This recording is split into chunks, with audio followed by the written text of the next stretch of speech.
श्री राधे राधे। भक्तों, साधक का जीवन सावधानीमय होता है। सावधानी अर्थात सावधानता, सावधान रहना, ये बहुत जरूरी है।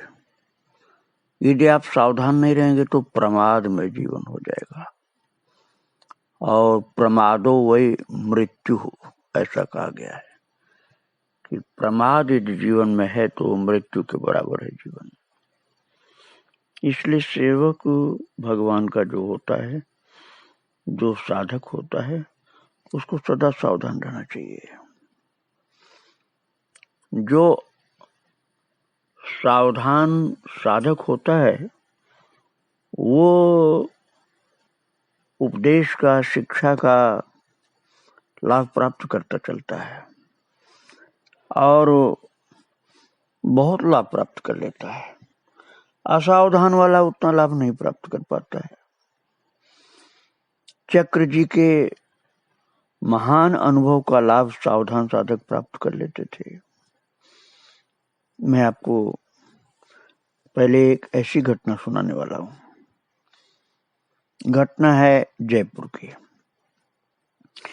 मैंने आपको पहले बतलाया था कि कल्याण पत्रिका में कहानी नाम से बहुत सुंदर लेख आता था चक्र जी का। तो कहानी नाम होता था, वो होता था सत्संग, और किसी भक्त का चरित्र होता था, भक्ति की घटना होती थी। तो उनसे प्रभावित एक जयपुर के डॉक्टर थे, राजेंद्र प्रसाद जी गर्ग। वो चक्र जी के संपर्क में 1950 में आ गए थे, और पिता की मृत्यु के पश्चात इनके पुत्र सुरेंद्र प्रसाद गर्ग, जो पहले जागीर कमिश्नर थे, बाद में डिप्टी सेक्रेटरी रेवेन्यू तथा गोल्ड कंट्रोलर ऑफिस में हो गए थे। तो गोल्ड कंट्रोलर ऑफिसर हो गए थे वो।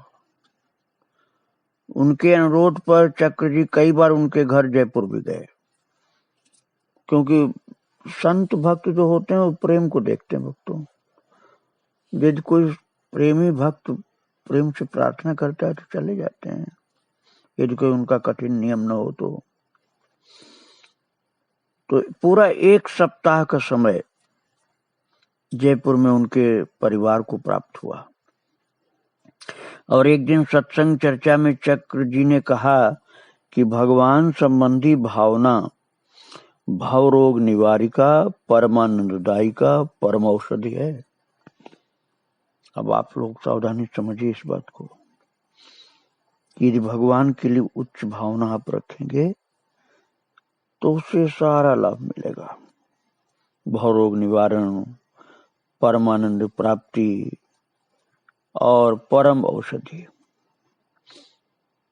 तो चक्र जी ने कहा कि आप अपने मन से कन्हई की चपल क्रीड़ाओं की भावना कीजिए। भावना करने से ही भगवान का लाभ मिल जाता भक्तों। और भावना करते रहने का मन का स्वभाव बना लीजिए। तो जिनके यहाँ वो गए थे सुरेंद्र प्रसाद जी, उन्होंने पूछा कि महाराज जी ऐसा ध्यान कैसे हो? तो चक्र जी बोले, मन से एक कटोरी में थोड़ी किशमिश स्वच्छ करके रख लीजिए। ये काम मन को करना है भक्तों। और सामने बैठे कन्हई के मुख में एक एक करके हाथ से दीजिए। हाथ भी मन का ही होगा, ये ध्यान रखना आप। शरीर का हाथ नहीं, मन का हाथ। और मन से ही कन्हई को भी देखना है, और मन से ही किशमिश भी खिलाना मन के हाथ से, और मन से ही कन्हई के हिलते हुए होठ को, मुख को देखिए आप, और खिलाते रहिए। दूसरे दिन उन्होंने तो नहीं कुछ कहा जिनको सिखा रहे थे। अब आप देखिए सावधान साधक और असावधान साधक में क्या अंतर होता है। जिनको सिखा रहे थे वो तो कुछ भी नहीं बोले, किंतु उनकी एक पुत्री थी, उसका नाम था सरला, और थी भी सरला वो, अर्थात जगत की चतुराई नहीं थी, भगवान में सरल स्वभाव से लगी थी। तो दूसरे दिन जब वो चक्र जी फिर इस विषय पर चर्चा शुरू किए तो बेटी बोली सुरेंद्र प्रसाद जी की, उसने कहा आपका गोपाल तो मुंह ही नहीं खोलता है, वो हाथ फैलाता है। चक्र जी ने कहा था ना कि मुख में खिलाना है, गोपाल के मुख में किशमिश खिलाना। अब वो लड़की को भगवान का दर्शन हो रहा था भक्तों ध्यान में, तो वो बोली, ये शिकायत किया उसने कि आपका गोपाल तो मुख ही नहीं खोलता, वो तो हाथ फैलाता है और इस पर भी 2 झपट्टा और मारता है। मतलब उसके हाथ में हम दें तो उतने संतोष नहीं, वो झपट करके छीनता है किशमिश, और आप कह रहे हैं उसके मुंह में खिलाओ। तो श्री चक्र जी ने सरला की रुचि श्री कृष्ण के बाल रूप में देखकर उसी के भाव की पुष्टि करते हुए आराधना की विधि समझाई और उसके पिता से कहा, सीधा मार्ग तो ये है, आप कन्हई को अपना कोई आत्मीय बना लो, मतलब अपना कोई सगा संबंधी बना लो, आपको जो भी प्रिय लगे। कन्हई का चिंतन स्वतः चित्त को अपनी ओर खींच लेगा। इस प्रकार से उपदेश मिला उस सरला नाम की बालिका को, तो भक्त हो गई महाराज। और जब वो चक्र जी वृंदावन आए तो ये जयपुर से परिवार सुरेंद्र जी का पूरा परिवार यदा कदा आता रहता था। वो कन्हई ने भागवत सुनी। उस पूरी कथा में सुरेंद्र प्रसाद गर्ग पत्नी सहित पुत्री सरला एवं पुत्र शिवेंद्र के साथ रहे और अपना अनुभव कहते थे। सुरेंद्र जी कहते थे अपना अनुभव कि इस कथा में जैसा आनंद और मन को मार्गदर्शन मिला वो जीवन में कभी नहीं मिला। तो एक महान भक्त, एक महान संत यदि अपने पवित्र प्रेम से, भाव से आपको उपदेश कुछ करते हैं तो आपका सौभाग्य है, उसका लाभ उठाना चाहिए। और ऐसे भक्त बहुत हुए हैं जो चक्र जी के सानिध्य का इस प्रकार का लाभ प्राप्त किए भक्तों। जैसे मैंने जयपुर की बात सुनाई आपको, ऐसे एक कुल्लू जो हिमाचल में, वहां की यात्रा की बात मैं बताऊं आपको। एक बार चक्र जी ग्रीष्म काल में कुल्लू मनाली गए थे और उस समय ये परिवार भी 1 महीने को पहुंच गया। अभी जिस परिवार की बात मैं आपको सुना रहा था उसी परिवार, सुरेंद्र जी मैंने जयपुर वाले बताया, तो ये लोग भी वहां पहुंच गए कुल्लू। और उस समय चक्र जी वहां पहाड़ में खूब प्रेम से ध्यान और प्रभु के दर्शन और सेवा में लगे रहते थे। चक्र जी तो एक बगीचे में बने 2 फ्लैट में से एक खाली फ्लैट में एक कमरा किराए पर लेकर रहे। दूसरे फ्लैट में एक डॉक्टर सपरिवार रहते, उसी में सपरिवार सुरेंद्र प्रसाद जी भी रहे। शाम को 4 बजे 1 घंटे के लिए दोनों ही परिवार सत्संग के लिए चक्र जी के समीप आ जाते थे। श्री चक्र जी एक दिन पूछ बैठे, जब आप अकेले होते हो आप चिंतन क्या करते हो? ये बहुत मार्मिक बात है भक्तों, अकेले रहने पर क्या चिंतन आप करते हैं? चक्र जी ने कहा, यही कसौटी है जो बतलाती है कि आपके चित्त का वास्तविक स्वरूप क्या है, आपका आकर्षण किधर है। जैसे लोभी की चर्चा और चिंतन का केंद्र धन होता है, उसी प्रकार से जैसे लोभी प्रिय जिम दाम, तुलसीदास जी ने कहा लोभी प्रिय जिम दाम, जैसे लोभी को धन प्रिय होता है। एकांत में लोभी बैठे तो तुरंत अपने वसी धन वाले ही सब लग जाता है। उसी प्रकार राम और श्याम जब प्रिय लगने लग जाएं तब समझिए कि आपका रास्ता सही है। अर्थात मन का मुख्यालय भगवान होने चाहिए। इन्हीं दिनों चक्र जी संध्या को 5 बजे अकेले घूमने एकांत में निकल जाते थे। एक बार नैसर्गिक प्राकृत सौंदर्य निहारते हुए एक शिलाखंड पर बैठ गए और चिंतन चलने लगा। क्या चिंतन चल रहा था कि मेरे बाबा की क्रीड़ा स्थली है।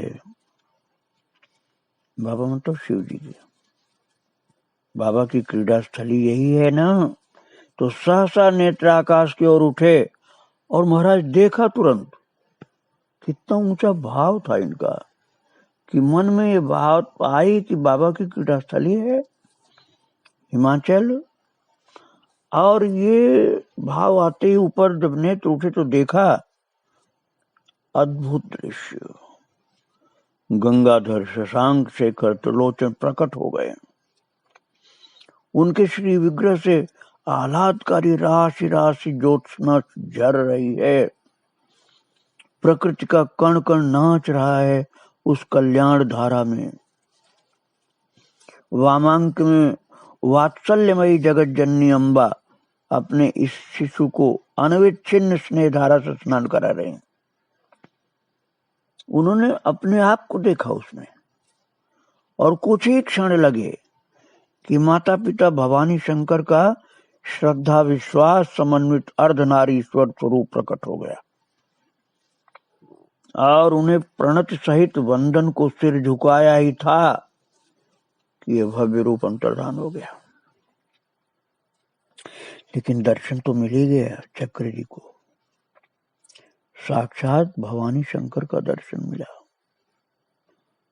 माता पिता जगत के जगत मात पितु शंभु भवानी ते श्रृंगार न कहूं बखानी। तुलसीदास जी ने कहा ना। तो ये जगत माता पितु शंभु भवानी का दर्शन उनको हिमाचल में प्राप्त हो गया खुले आकाश में। और बाह्य ज्ञान होने तक पर्याप्त रात्रि हो चुकी थी। भगवान तो अंतर्धान हो चुके थे लेकिन अभी उनके मन मस्तिष्क में वही छवि विराजमान थी। इसलिए कब रात हो गई उनको पता नहीं चला और अपने स्थान पर लौट करके बिना कुछ खाए पिए सो गए क्योंकि खाने पीने का ध्यान ही नहीं था उनको। दूसरे दिन मध्याह्न के भोजन के समय सुरेंद्र प्रसाद जी द्वारा अति विलंब का कारण पूछे जाने पर उन्होंने पूछा सुरेंद्र प्रसाद जी ने कि महाराज जी आप तो शाम को बहुत विलंब से आए, कहाँ रह गए जितनी रात को आए। तब उन्होंने ये सारी घटना मैंने जो आपको सुनाया शिव पार्वती दर्शन की बात, तब चक्र जी ने सुरेंद्र प्रसाद को बतलाया था और उनके द्वारा यह घटना का ज्ञान हुआ लोगों को। चक्र जी बोले उनको सुनाते हुए कि दादा गणपति के समान अपने बल पौरुष को त्याग कर श्रद्धा विश्वास रूपी भवानी शंकर को दाहिने कर श्री चरणों की शरण ग्रहण करना ही कल्याणकारी है।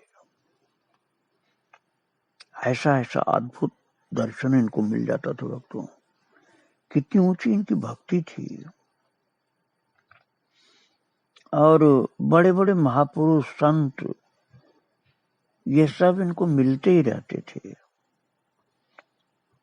परमार्थ आश्रम हरिद्वार में जो है वहां के अध्यक्ष धर्मानंद जी सरस्वती थे, उनसे पुराना परिचय था। मैंने भी इनका दर्शन किया और धर्मानंद जी का और मेरा गीता का प्रवचन बरेली में पागल खाने के सामने एक आनंद आश्रम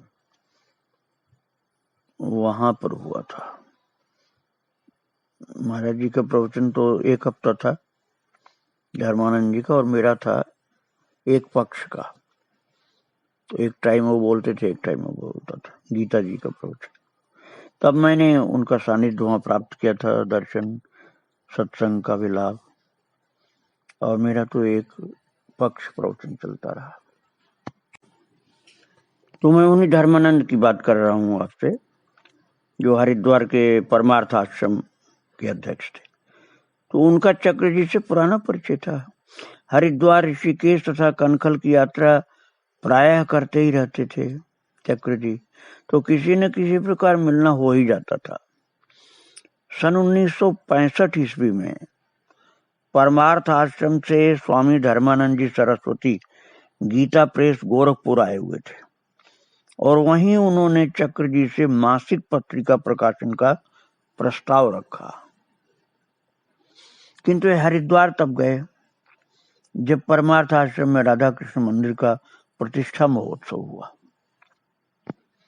और गोरखपुर में परलोक और पुनर्जन्म कल्याण का विशेषांक जो था उसका संपादन करके अगले 10 अंकों के लिए श्याम का स्वभाव शीर्षक से 10 लेखों की व्यवस्था करके चक्र जी हरिद्वार आ गए।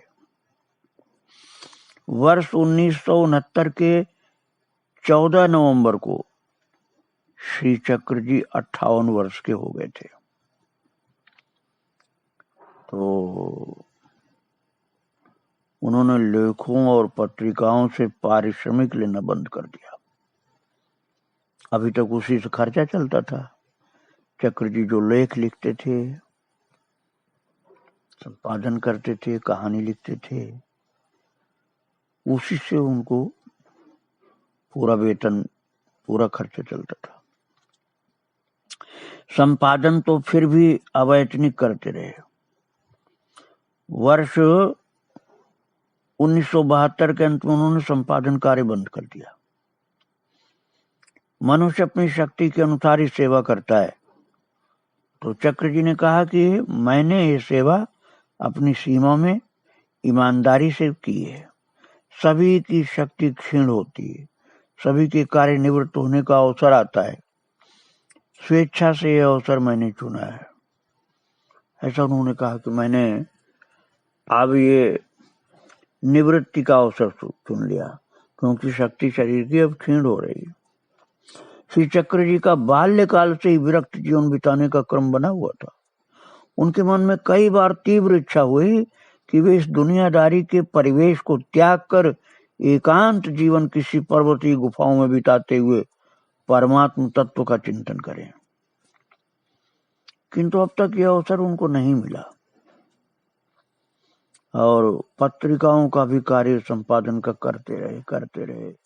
विवेक रश्मि और मानसवाणी पत्रिका के संपादन कार्य के जो तमाम व्यस्तता थी उनसे मुक्ति इसलिए उन्होंने लिया कि एकांत में मुझे रहना अब।